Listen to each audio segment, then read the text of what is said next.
If your job at a healthcare facility includes disinfecting against viruses, you know prevention is the best medicine, and maintaining healthy spaces starts with a healthy cleaning routine. Grainger's world-class supply chain helps ensure you have the quality products you need when you need them, from disinfectants and cleaning supplies to personal protective equipment, so you can help deliver a clean bill of health. Call 1-800-GRAINGER, click Grainger.com, or just stop by. Grainger, for the ones who get it done.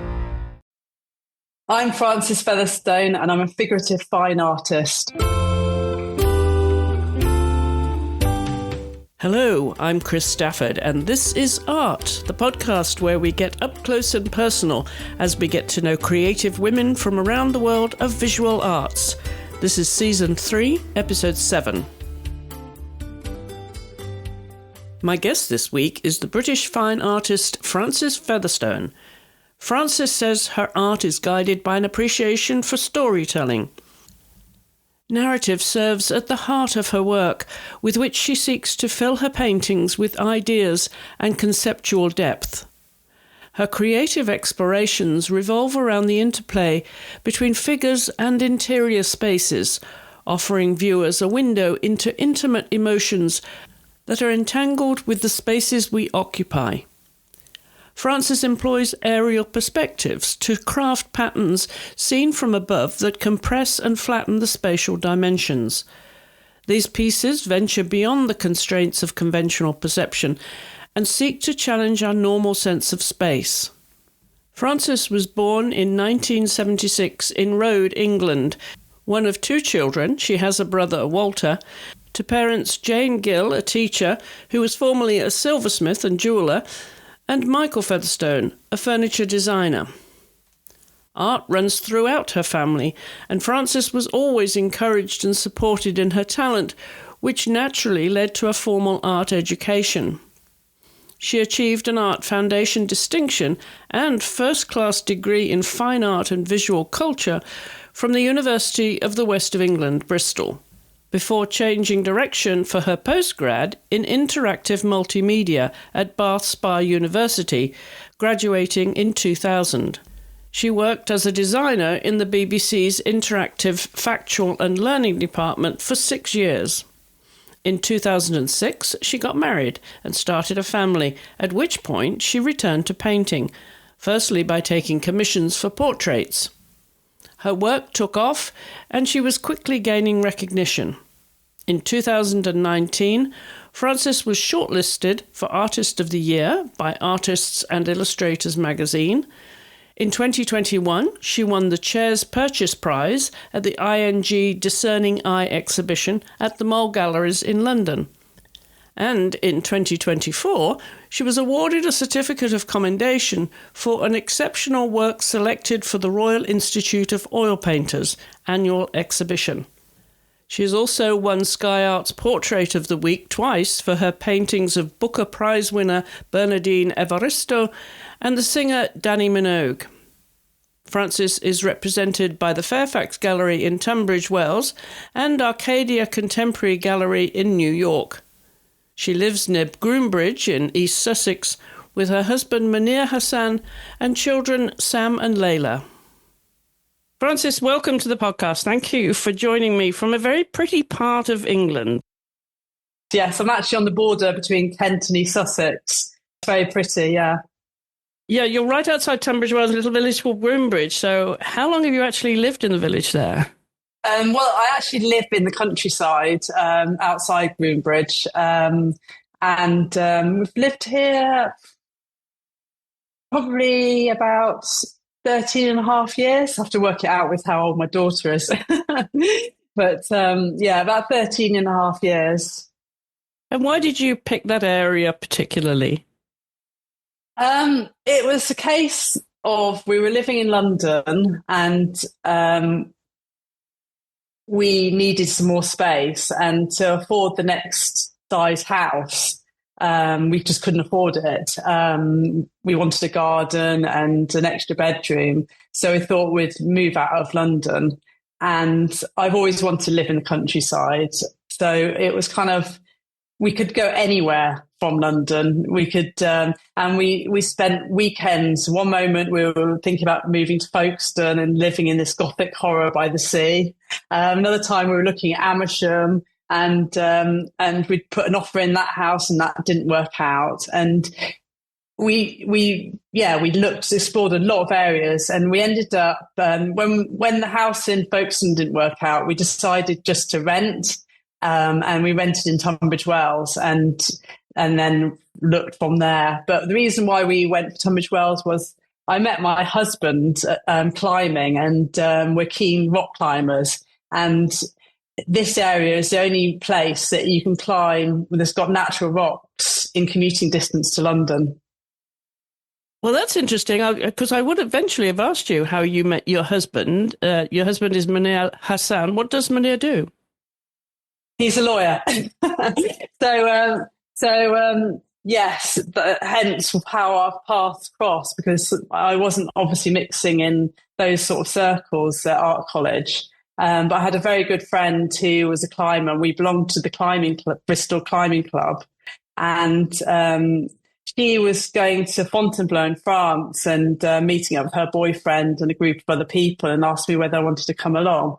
And so I sort of said yes. And so I met him in Fontainebleau, actually, which is just below Paris. So it's an amazing place. It's these huge big boulders in this forest, which is, like sand, a carpet of sand, basically. These boulders of amazing shapes, really sculptural. They have names, which reference like elephant heads, and, it's an amazing place. So we're camping there, and we hit it off. Well, yes, it is a particularly pretty place. I'm familiar with it, not through climbing, I might add, but through equestrian sport. Oh, yes. So climbing has been a passion for a while, has it? Yeah, I started climbing, I guess, when I was, must have been from some time around when I was 11 or 12. My stepdad at the time was into climbing, and he introduced me to it. And so that's what you do for fun now, is it, when you're not painting? Yes, we tend to go climbing as a family with our children every Sunday. We tend to drive to Brighton, actually. There's a climbing wall there. It's our closest climbing wall. Less climbing outside now. We do climb outside, but less locally. We tend to, because it's quicker in a climbing wall, and it just works with children better. It's easier. How old are your children then, Sam and Layla, Frances? Well, they're actually not that young now. So I say it's easier with children. It sounds like I'm looking after toddlers. They're 15 and just turned 15 and just turned 17. Are you painting full-time at home, 5 days a week, 6, 7 days a week? Yes, I try to paint every day if I can. Obviously, there are distractions as life, there always seems to be something else going on. But yeah, my aim is to do a proper working day. And I'll quite often work into the evenings as well. And what does your studio look like? Is it a separate room, separate building? Paint us a picture of what that looks like. So it's part of our house. We actually developed our house because it was, you sound like you're into horses, but it used to be in old stables, and we're part of an estate, actually. And our house was a stable, so it's never designed as a house. So we had to develop it. And so my studio is kind of a room of the house which we've developed. So I've got 3 big glass doors and a nice big window, and it's north facing, so the light's very consistent. And then I just look out onto trees and countryside, and it's lovely. It's like, sort of my childhood dream sort of thing when I was thinking about it. I've got 2 cats, a dog, I've got chickens, and it's sort of a nice, quiet, peaceful studio. It sounds idyllic. Now, do you paint plein air at all, Frances, and if the weather's right? I have done, and I do really enjoy it. I especially love doing it when I'm on holiday, because it really makes me remember a place. If I just look at a place or take a photograph, I don't feel like I've that memory isn't so engraved in my head. When I paint plein air, you feel you feel like you've properly observed that space and experience it. And in a way, I'd prefer to stay in one spot and really absorb something than move around and see different things. So I do really like plein air painting. However, I'm not really doing it at the moment because I've really tried to focus my practice. And I've got a tendency to want to do everything and love to do everything, like painting portraits, painting landscapes. And I think actually it's important to sort of really think what your practice is about and who you are. And unfortunately, I think of landscapes and painting landscapes and plein air as more like, I don't know, something I'd like to do on holiday but it's not really my practice, if you get what I mean. It's more like something pleasurable to do. So that's the hobby side of your artwork. Yeah, I guess so. I mean, not that I'm not saying that. I mean, I love plein air paintings, I love landscape paintings, but I just can't do everything. And I think it's very important for my practice to be clear on sort of the direction my work is. So when people see it, they know that's me, and that I'm not suddenly showing a landscape 1 minute and, a portrait another. And so, yeah. And what's your favourite light?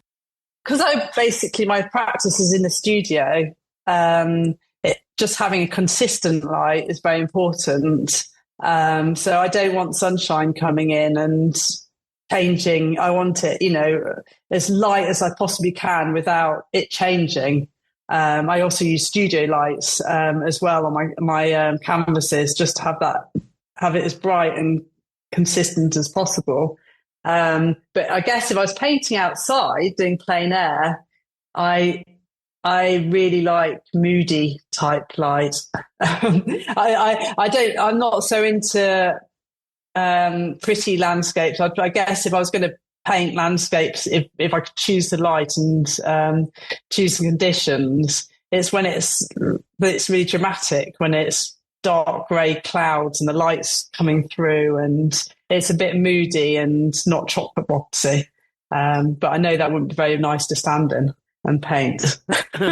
Well, no. Lots of opportunities in England for that. But yeah, I agree. It wouldn't be that much fun. But we're going to go back to where you grew up in your early life, Frances, as you know we do on the show. And you were born in 1976 in Northampton, which is right in the middle of England, a place I know particularly well.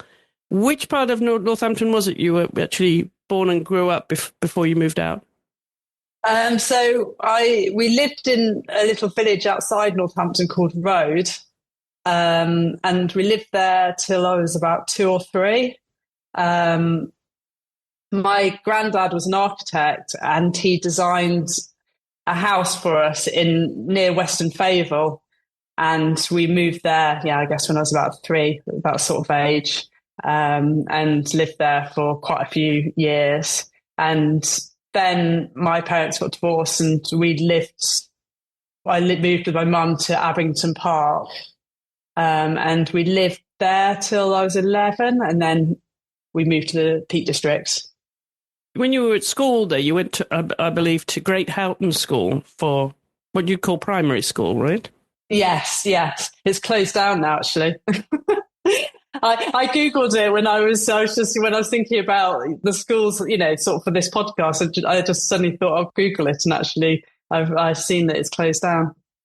So what were your earliest memories then of childhood before you moved away to the Peak District? What do you reflect on now as those early times when your parents were together, but then you had your mum on your own?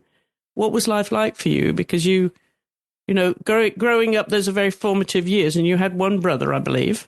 Yeah, it was a good childhood, I guess. It was a good. My parents were very good. I think how to describe it. Both my parents are creative people, so both of them encouraged me with art. And at primary school, the art teachers recognised me for my art. So I think a lot of my memories are tied up around art and craft and doing things. So I have my memories of, I don't know, my memory doesn't seem to be that good, but I do remember certain things like in my primary school. I remember one day we were told to we went into, I guess, Great Houghton Village or town, and we went and walked out there, and we had to observe this building, and then we had to all walk back and then draw it from memory.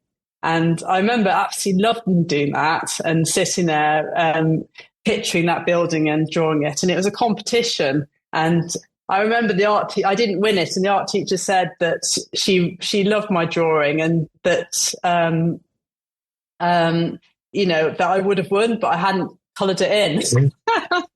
It was a brown building, and I just left the lines and hadn't coloured it in. Anyway, but I've got memories like that, and I've got a memory of like painting Joseph, the coat of Joseph Technicolor Dream Coat, and the art teacher telling me that I had a brilliant use of colour.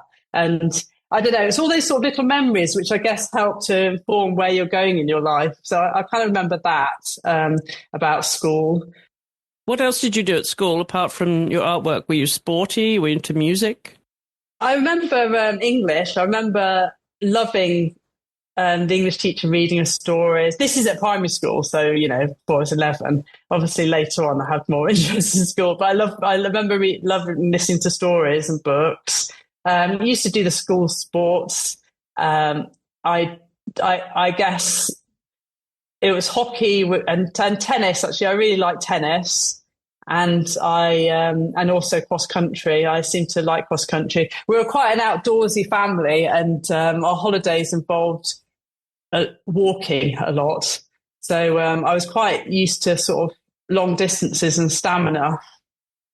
One year when I was old, slightly older, we walked the coast to coast as our holiday and stayed in youth hostels. So it's quite a big epic walk. And another year we cycled around Wales and stopped at different youth hostels again. And so, quite physical, demanding holidays, I guess. Great fun. Yeah, great memories. Yeah, those adventure holidays, I think, are a lot more satisfying if you have an adventurous spirit there.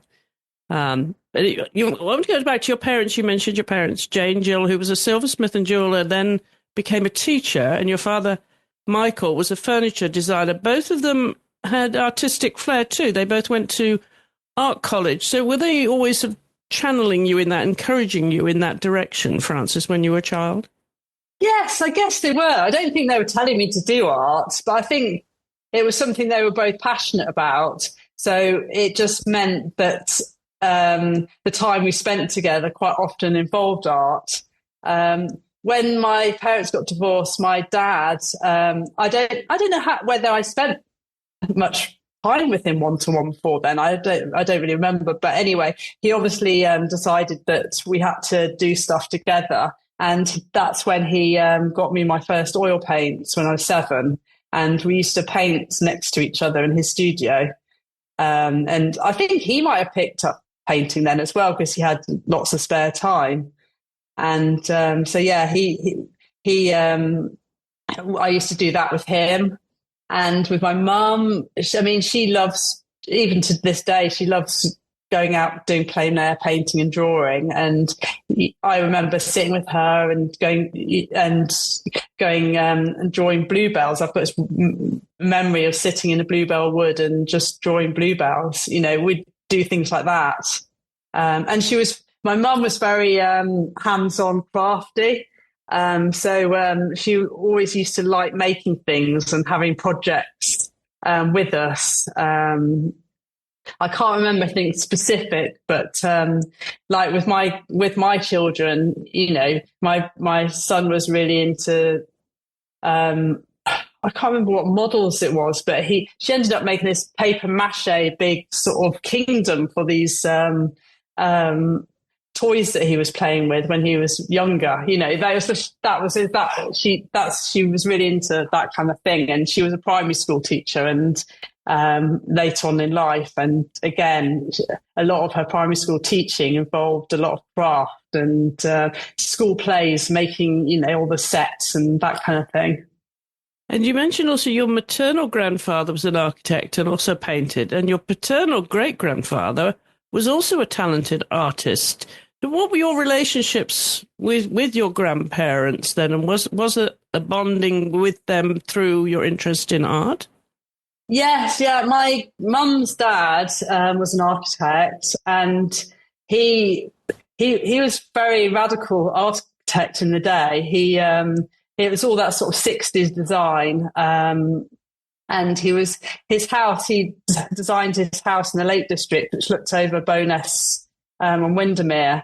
And his house was all one level on top of a hill and big floor to ceiling windows and all open spaces. So the sitting room, which was quite radical in that time. So the sitting room, the kitchen, it's all open plan. And it was absolutely fabulous house, actually. Unfortunately, when he died, my mum, my uncle sold the house, and the people who bought it said they absolutely loved it and they wanted to keep, you know, the sort of 60s and, you know, that design, but it was a lie because then they knocked it down. So it doesn't exist anymore, which I found quite devastating because it's kind of all the memories in that house. Because in a way, that house actually has more resonance with me throughout my life than all the other houses that I've lived in, because in my childhood I've probably lived in about 10 different houses, whereas that house was a constant, and it was absolutely fabulous. But yeah, he was an architect, and he also liked painting. I mean, he didn't do it professionally. He just did it for himself. But I mean, his paintings are incredible, actually. I've got one of them at home, and he was really interested in the artist Stanley Spencer, and he painted a lot of sort of workers and a very restricted palette and quite unusual perspectives. But yeah, he was very creative, and he used to encourage me and talk to me about art, and he loved having debates and conversations, and he'd bring out a picture from somewhere and ask me what I thought about it, you know, that kind of thing. Yeah, he was definitely very encouraging. And my gran, actually, who was married to, really liked, I mean, she didn't do art, but she really liked knitting, which again is a really creative thing. And she used to knit lots of jumpers and things. And when she got older, she used to knit like square patches, which you'd take the charity shops, which people would make into quilts. So yeah, it was a very sort of, I guess, a doing household. My great-grandfather, my dad's got one of his drawings, what he did when he was 12. And it's actually, you'd never believe a 12-year-old had done it. I mean, it's just, beautiful pencil drawing of a river with a bridge over it. And it's just a really good drawing. And for someone who did it at 12 years old is quite incredible. But unfortunately, he couldn't pursue his art. He had to be a farmer and a very working class family. And basically that was it. But he always said to my dad, you might be good at art, but you'll never do anything as good as that. which my dad always found quite funny. Well, it's very interesting as it turns out, but you already won an art scholarship when you were very young, a 3-month scholarship at Abbott's Home. Oh, it wasn't 3 months. It was a full scholarship. It was a full scholarship for the school, but I left after 3 months. Because?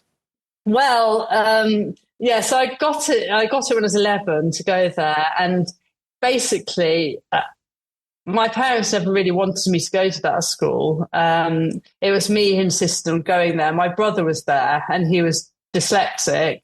And it was a good school for, dyslexic children at the time. I don't know whether it is now, but anyway, it was supposed to be. They thought it was good for him. And I wanted to go where he was there. He went at 13. So for me to go to a full boarding school at 11 is quite a big deal, isn't it? And I also wanted to go there because they had horses. And I was like a lot of girls, I was obsessed by horses, even though actually when I went there, I don't think I ever saw a horse, because I think the horses were really people who owned their own horse and brought them there and did riding as a result of their horse being there with them. But yeah, it was never the right school, really. It was there was only 10 of us in my year, and there were only 2 other girls, and I just wasn't ready. I was 11 years old. My parents got divorced 3 years before. I was feeling quite insecure. I don't know. I refused to go back. I just couldn't handle it at all. I just felt really insecure with it all. So I demanded to go to my local comprehensive, and so ended up leaving this obviously good situation of a scholarship and a private school, and just went to the local comprehensive, which actually worked out brilliant for me. And did that help you socially? Yes, I think it did. I think beforehand, because Great Houghton, the first school I was in, it was a very small school. Again, there were only 2 other girls in my year, because it used to be a boys' school and then they accepted girls. And it was okay school, but it was what it was. And then Abbott's Home, again, it was just very small and it was wrong. Whereas when I went to Lady Manners in Bakewell, it's suddenly, there's thousands of children, the classes of 30 children. I don't know how many classes there were per year, but maybe about 8. I don't know.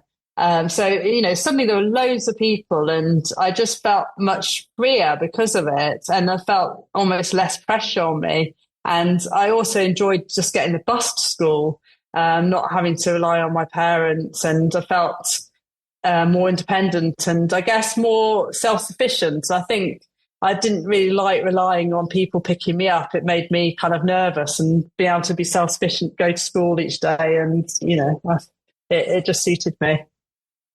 And at that point, then, obviously, art was very much part of your life already. So was it a given that then you would pursue art as academically to get the qualifications and in fine arts? Was that something that was obviously a given, or were your parents directing you in that way?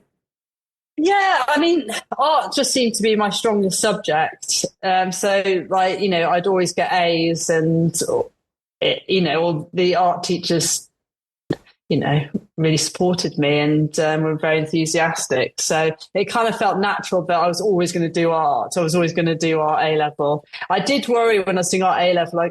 I did have a constant worry with it, because although I loved art, I had this constant worry with it, like, what the hell am I going to do with it? So I didn't know any practicing artists who actually made a living.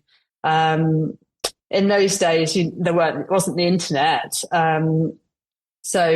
It just felt like a lovely thing to do, but I just didn't know what to do with it. I mean, both my parents went to art college, but they didn't do fine art. My mum did silversmithing and my dad went into furniture design because, they were thinking about jobs. So I was constantly thinking, what on earth am I going to do for a job? I did history and English as my other A-levels. And I thought maybe I could do something to do with art creation, or working in galleries, or working in like writing about art, or, I was constantly thinking, what can I do? I never thought I was actually going to be an artist. And at what point then did you think that this actually could be your pathway ultimately? Was it when you were in college? No, I did do fine arts. I did do fine arts at university, but it was one of those courses which was great in terms it just gave you loads of freedom. You could just basically do what you wanted. You weren't taught anything about the sort of practicality of art. It was more thinking about art and about ideas and why have you done that and what you're trying to say. there was no sort of colour theory or, how to paint with oils. Actually, painting was really unfashionable at the time when I went to college. So very few people did actually paint when I was there. And during my degree, I was loving it, and people always said to me, "Oh, don't worry about what you do for your degree. Eventually you'll lead to something or whatever." And towards the end, I was thinking, "Gosh, what am I going to do?" And funny enough, that same friend who introduced me to my husband, she went and did. I don't know whether she was a year above me or something, but anyway, her and her partner both went on to do interactive multimedia, and they were raving about it and saying, "Oh, you must do interactive multimedia, that's where it's all at." So I thought, well, why not? I'll do an MA in interactive multimedia, and at least then I can get a job afterwards. So that's what I did. I went to Bar University. But I never thought I could be an artist and sell paintings. It never occurred to me that was a thing. You just didn't see any evidence of it. In fact, I didn't really see any evidence of exhibitions of contemporary artists when I was at university to actually know that it was possible. The only thing which I really saw, which I guess was the Sensations exhibition, but that was very extreme art at that point in time. And I remember seeing Jenny Savile's work and thinking, that was fabulous, and that's actually a painter who's doing painting. But no, I never thought that I could make a living out of art, or I didn't even know how to go about it. Art college didn't teach you anything about how to actually go about it.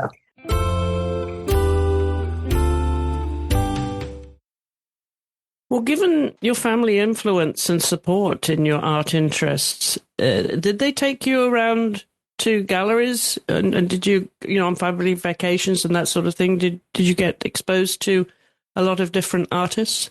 Yes. I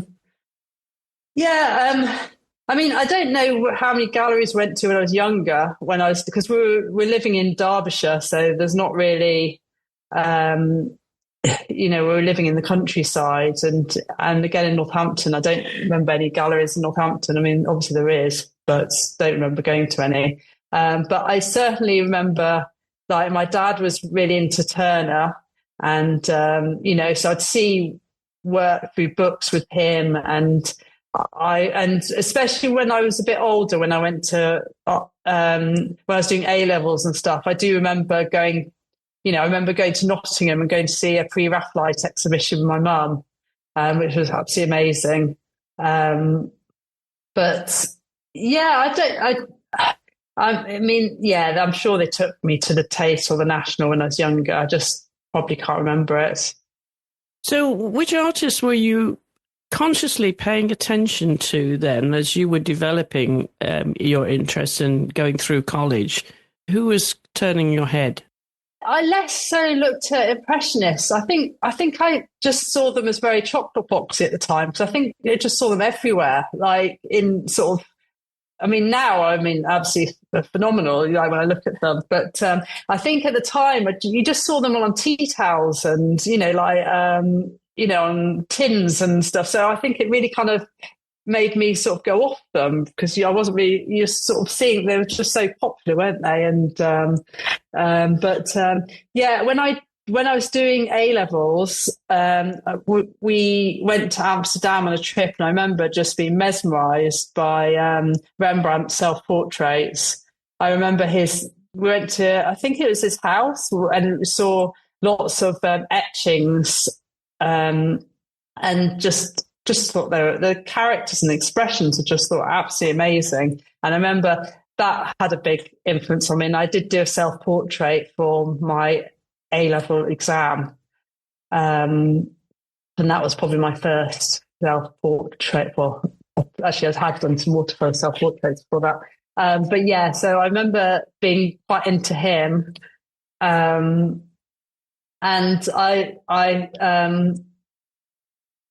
in my degree, I was very into sort of, we had an amazing lecturer. So this is why I did my degree, because 50% of it was art theory. Because I thought, I'm not doing just straight fine art, because at least if I do art theory, then I've got another avenue that I can explore for a job, being able to write and discuss art and whatever. So I got really into German Romanticism because we had this amazing lecturer called Gary Peters who taught us about German Romanticism. So I really liked artists like Caspar David Friedrich, and I loved the painting like The Wonder Above a Sea of Fog. I love that sort of the figure standing away, looking across. You can't see his face, and looking off into the distance to the sublime. And I was really into sort of the sublime at that point. And I do see a connection actually with my work today, when I've been thinking about sort of who I used to look at, and because my figures quite often you can't see their faces because they're painted from above. They're kind of looking forward, looking somewhere else, a bit like his paintings about, dreams and that kind of thing. So I think he still has relevance to me today. Another artist, it was more that I guess certain paintings that had real resonance with me, like Les Meninas by Velázquez.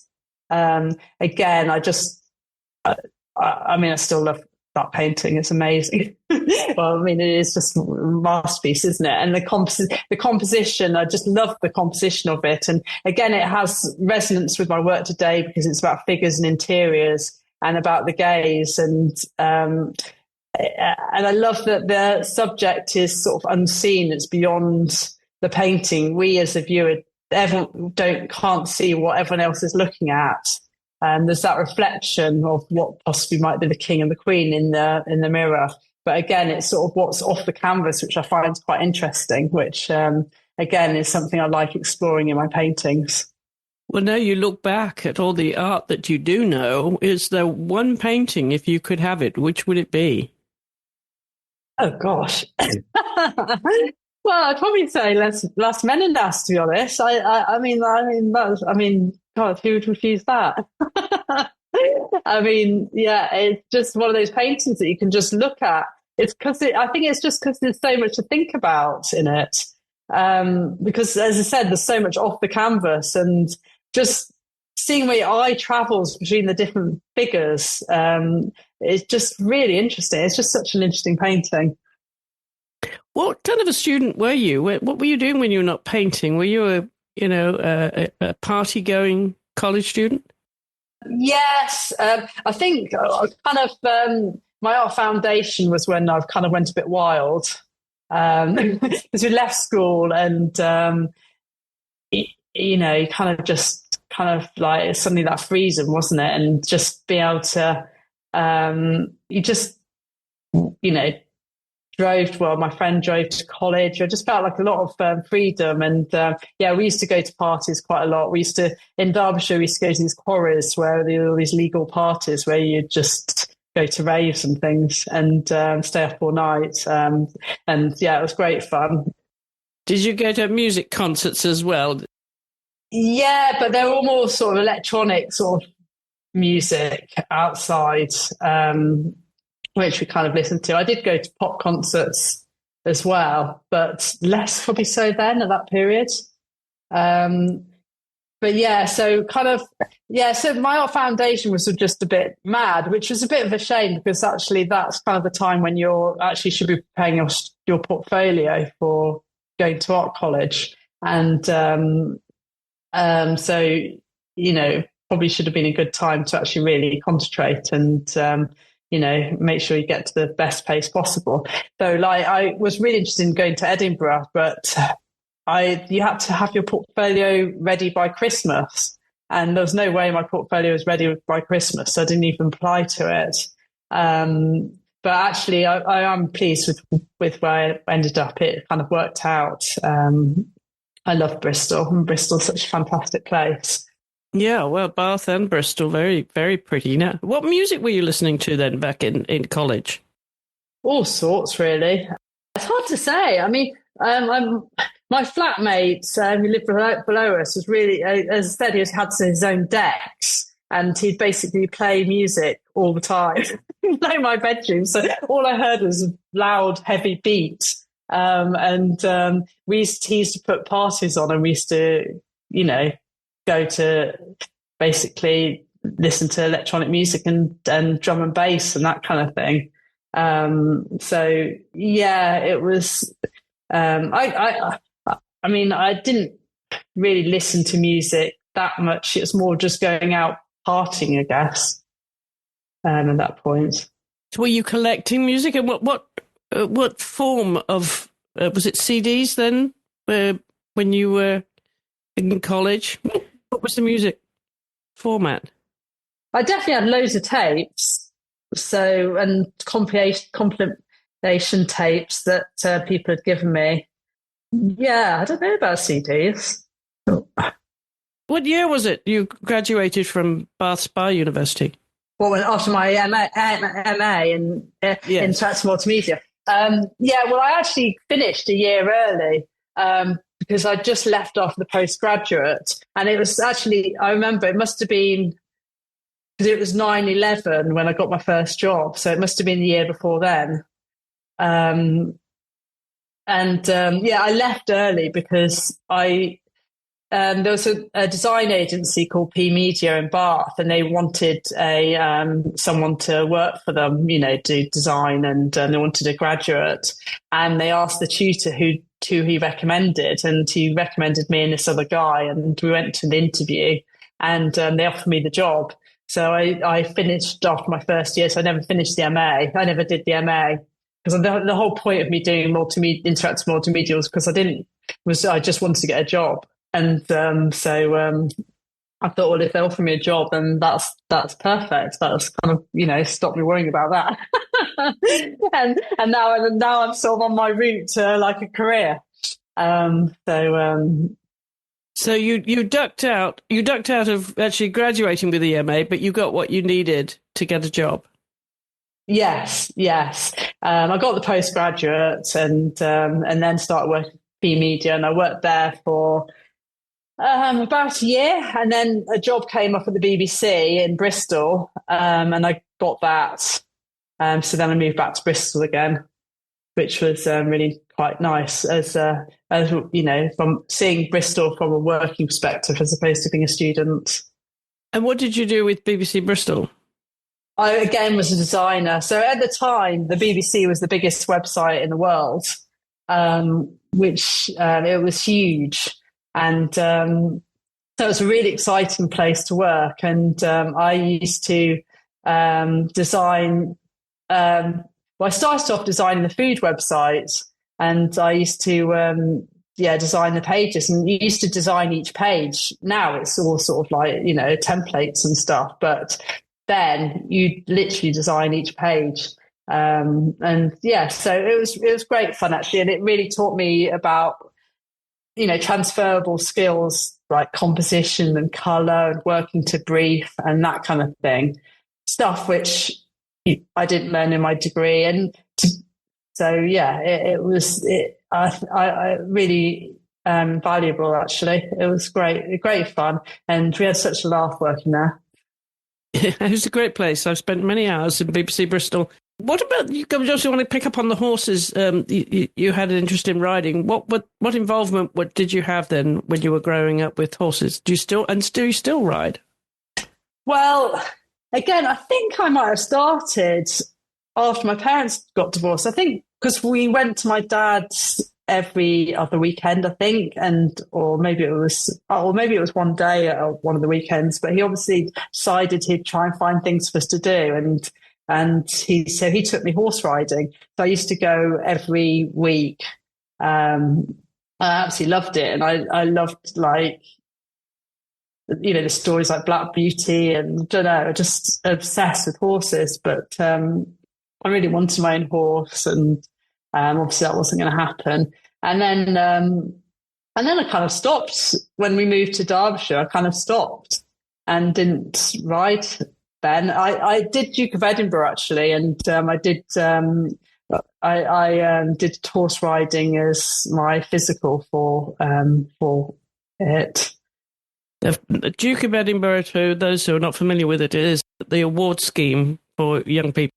Yeah, and you have to do it. You have to do a physical skill, and volunteering work, and then a big expedition where you do a walk and you camp and you carry your stuff. So it's a really good thing to do, actually. So what next then? After BBC Bristol, then what happened? Yeah, so I worked there, and meanwhile I was still dating my husband, wasn't my husband, my boyfriend, who was in London.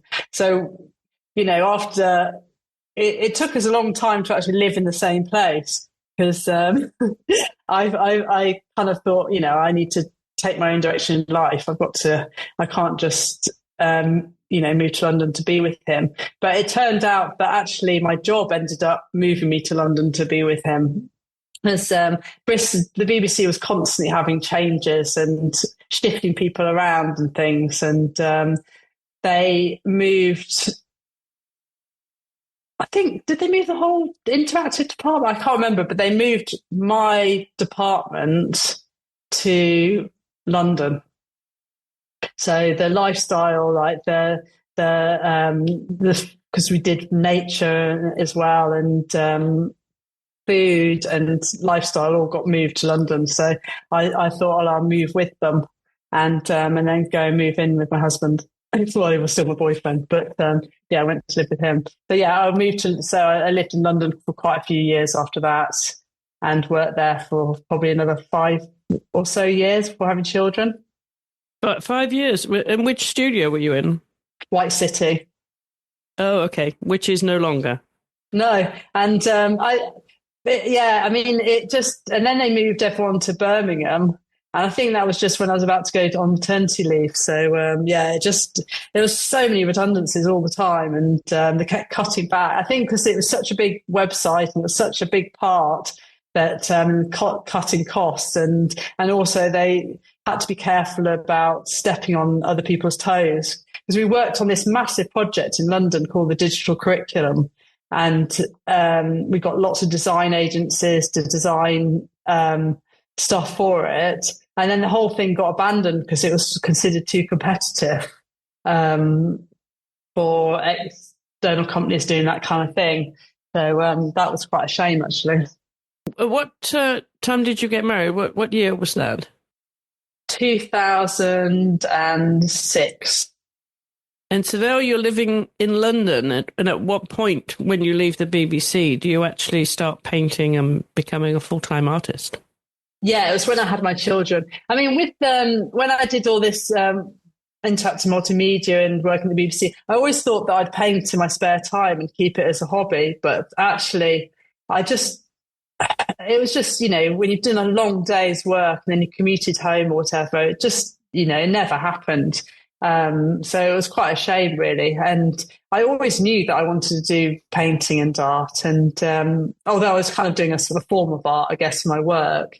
And it was when I had my children that I could suddenly stop work, and I went on maternity leave and picked up my paints, and my first paintings were portraits of my children, because they were around, obviously. And in the end, I decided not to go back.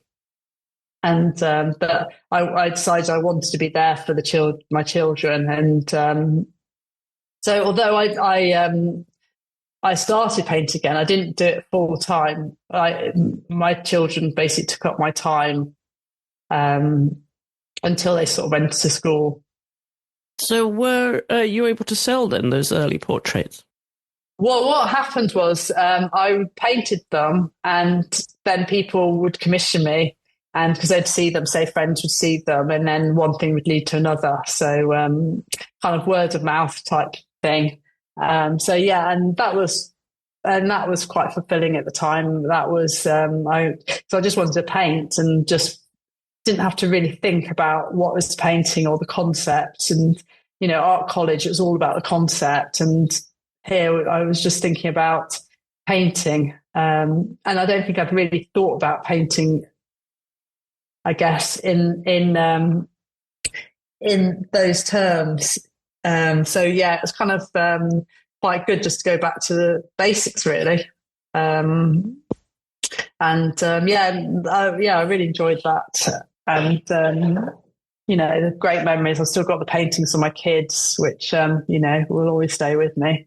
So I just did that and did a lot of commissions for people. And then as time went on, I started exploring other things. So at what point then, what year would it have been when you had the children and you were painting that regularly now and getting commissions? At what point did you realize, well, I can make a living out of this. I can be a full-time artist? Well, it's actually really hard to actually think that you can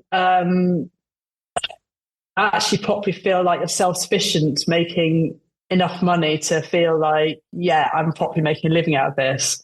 I think I felt it's only recently where I feel like, I'm actually properly making a living out of this. Before that, I was definitely subsidized by my husband, there's no way I could have, obviously it's basically like making pocket money before, when you've got so many expenses and things, it's very hard to make a living out of art. And I'd say now I feel confident that I think I've got galleries behind me. I feel like I've got a proper pathway. I feel like now that I'm making a living. But when you stop doing commissions and you start working with galleries, they take 50% and you've got to pay for the framing and, the transportation and stuff. So there's all these hidden expenses and studio costs that, to make a living out of it, I think is really quite hard. So where is your work mostly shown now? Which galleries, Frances? It's just sort of kicked off in the last few years, really, in terms of galleries. Before I was more doing group shows and open calls and that kind of thing. Whereas now I've got a local gallery called Fairfax Gallery, which is in Tunbridge Wells, who I'm exhibiting with. And I've recently just been represented by Arcadia Gallery in New York, which is very, very exciting.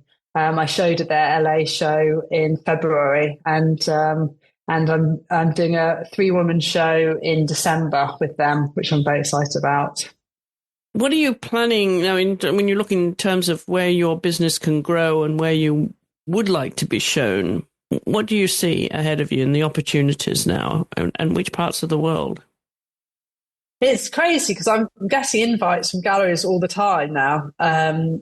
So I have been asked by some quite prominent galleries in Asia, Australia, all over. But it's just my paintings take a long time to paint, so I'm actually having to learn to sort of say no at the moment and just focus on the few that I have. I would like to have a gallery in London. I have shown with Blue Shop Galleries, but which is just sort of South London. But it would be nice to have like a major gallery in London to be represented by them, because now I've got a major gallery in New York. It feels nice to have something which reflects in my own country. But yeah, I think between 2 galleries, that probably is enough. If you're doing big shows with them, and art fairs, it's actually you don't want to spread yourself too thin. And I feel like this year I've got too many things going on that I'm in danger of spreading myself too thin if I'm not careful. What percentage of your paintings would be commissions now? I'm not doing any commissions at the moment. I must get asked like practically every day whether I do a commission, but I'm not doing any because I'm finding it hard enough to do the work which I need for the galleries.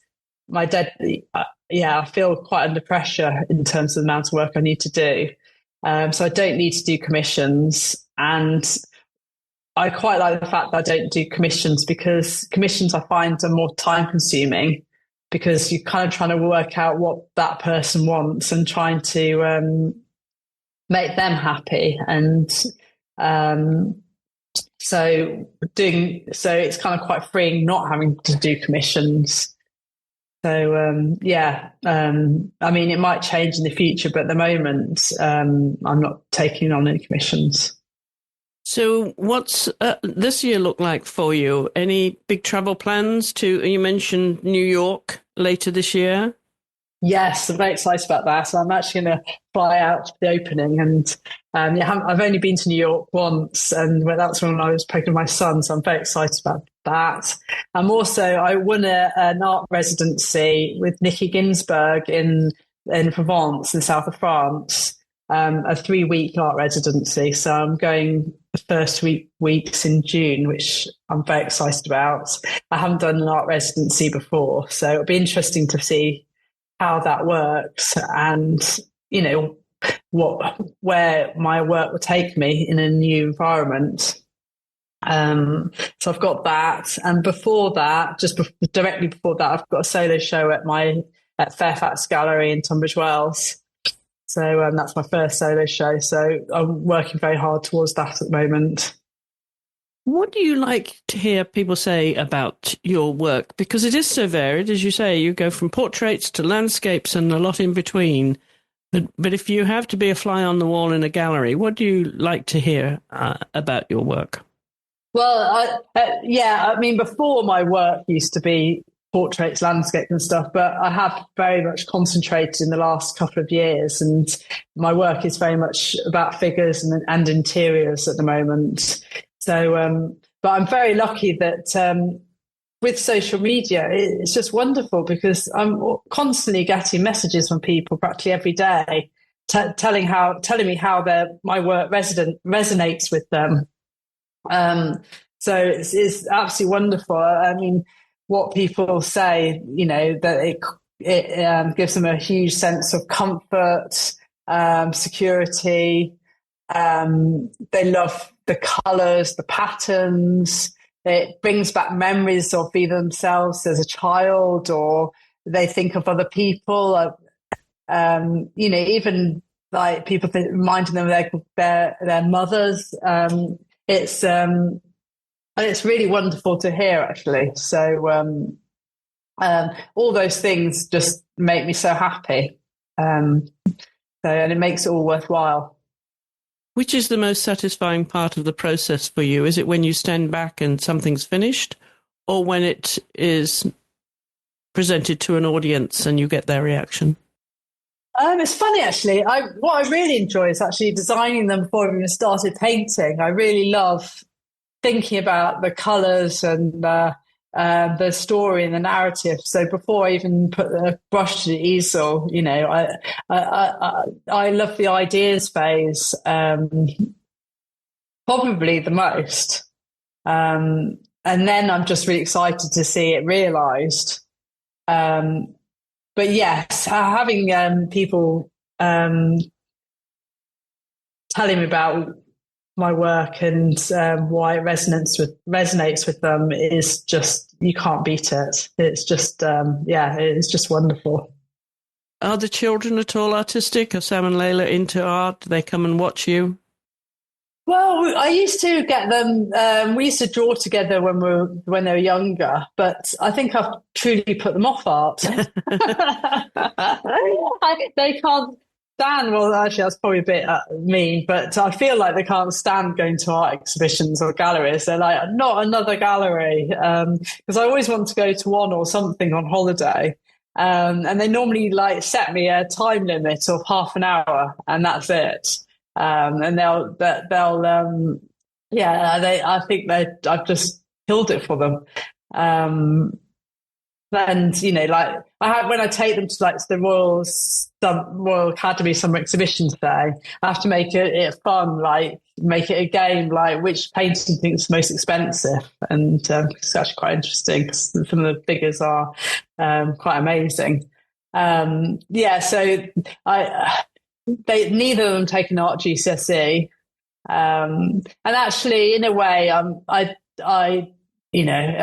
obviously it's nice if your children are into what you're into, but they're both very academic, and actually, in terms of career, it's and stability, it's probably quite good they're not doing art.